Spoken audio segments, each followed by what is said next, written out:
Friends, welcome back to my channel. ഇന്ന് നമ്മൾ നല്ല ടേസ്റ്റി ആയിട്ടുള്ള ഒരു പീനട്ട് ചട്നിയാണ് കാണാൻ പോകുന്നത്. ഇതിന് വേണ്ടി ഇൻഗ്രീഡിയൻസ് എല്ലാം ഞാൻ ക്യാപ്ഷനിൽ മെൻഷൻ ചെയ്തിട്ടുണ്ട്.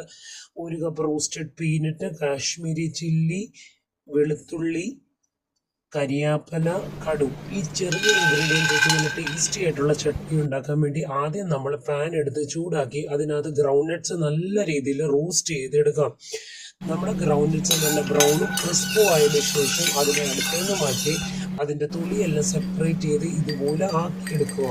ഇതിനോടൊപ്പം നമുക്ക് വേണ്ടിയത് 3 to 4 ടേബിൾ സ്പൂൺ ചെറിയ തേങ്ങയും ഞാൻ മറ്റു പറഞ്ഞ ഇൻഗ്രീഡിയൻസും കൂടെ നമ്മുടെ മിക്സർ ഗ്രൈൻഡിൽ നല്ലപോലെ അരച്ചിട്ട് ഇനി നമുക്ക് കടുക് പൊട്ടിക്കാം. ഒരു പാൻ എടുത്ത് ചൂടാക്കി വെളിച്ചെണ്ണ ചൂടാക്കി അതിനകത്ത് കടുക് ചേർത്ത് കടുക് പൊട്ടി വരുമ്പോൾ അതിനകത്ത് കരിയാപ്പിലയിട്ട് 2-3 മിനിറ്റ് സ്പ്രേ ചെയ്തതിന് ശേഷം നമുക്കതിലേക്ക് ഗ്രേറ്റഡ് കോക്കനട്ട് ചേർക്കാം. ഗ്രേറ്റഡ് കോക്കനട്ട് ചേർത്ത് ഒരു 20 to 30 സെക്കൻഡ് വരെ അതിനെ ഒന്ന് ഡ്രൈ റോസ്റ്റ് ചെയ്തെടുക്കുക. റോസ്റ്റ് ചെയ്തതിന് ശേഷം നമ്മുടെ ഈ അരച്ചു വെച്ച ചട്നി ഇതിനോടൊപ്പം ചേർത്ത് നല്ലപോലെ ഇളക്കുക. നല്ലപോലെ ഇളക്കി ഒരു തിള വരുന്ന സമയത്ത് നമുക്കിതിനെ നിർത്താം. എന്നിട്ട് ചൂട് ഇഡ്ഡലിയും ദോശയോടൊപ്പം നമ്മുടെ ചൂട് ടേസ്റ്റി ആയിട്ടുള്ള ചട്നി സെർവ് ചെയ്യും. ഇതിനോടൊപ്പം ഞാൻ നിങ്ങൾ റാഗി ദോശ ഉണ്ടാക്കുന്നതോടെ കാണിച്ചു തരാം. റാഗി ദോശയുടെ ബാറ്ററി ഇവിടെ റെഡിയാണ്. അത് വേറൊരു വീഡിയോയിൽ നമുക്ക് കാണാം.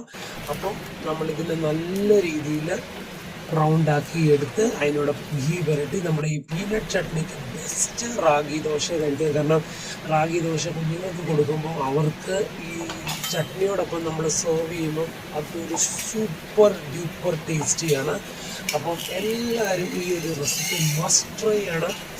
വളരെ ഹെൽത്തി, വളരെ tasty and this is one of the best tiffin recipe. നിങ്ങൾക്ക് നിങ്ങളുടെ കുഞ്ഞുങ്ങൾക്ക് സ്കൂളിൽ കൊടുത്തു വിടാനും എല്ലാം നല്ല ടേസ്റ്റി ആയിട്ടുള്ള ഈ റാഗി ദോശയും അതിനോടൊപ്പം പീനട്ട് ചട്നിയും എല്ലാവരും ട്രൈ ചെയ്തിട്ട് ചാനൽ ഈ വീഡിയോസ് ഇഷ്ടപ്പെടുവാണെങ്കിൽ ചാനൽ ലൈക്കും ഷെയറും സബ്സ്ക്രൈബും ചെയ്യണം.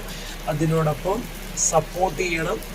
പിന്നെ നിങ്ങളുടെ അഭിപ്രായങ്ങളും നിർദ്ദേശങ്ങളും എന്നെ അറിയിക്കണം. Thanks for watching.